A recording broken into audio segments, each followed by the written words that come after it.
Hello everyone, welcome back. In today's video, we are going to discuss about how to withdraw money from Gate.io to bank account. In order to do this, first you have to launch your Gate.io mobile application. Now once you have successfully logged in, you need to tap on Assets tab in the bottom right hand corner of the screen. This feature is available when you have assets. As you can see, I don't have them, but you can go ahead and do this still if you already have it. Now you will go to the assets in the right corner. You are going to see what you already have and you are going to go ahead and click withdraw.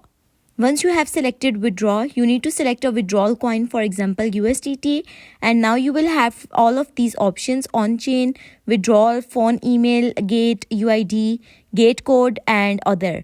So you want to choose fiat, so sell crypto. You will see at the top sell crypto directly to your bank account. So now instead of buy, you will be able to see that you can sell it to, for example, euros, and then you will choose a payment method. So for example, let's write down 100, and now you will click this option and you will see how much it will cost, what's the fee, and so on and so forth. So once you have done that, you can go ahead and sell your cryptocurrency and you will be able to enter your bank account, because as you can see there is a payment. If this video was helpful, make sure to subscribe the channel and don't forget to like the video. If you have any questions related to it, leave a comment. Thank you so much for watching.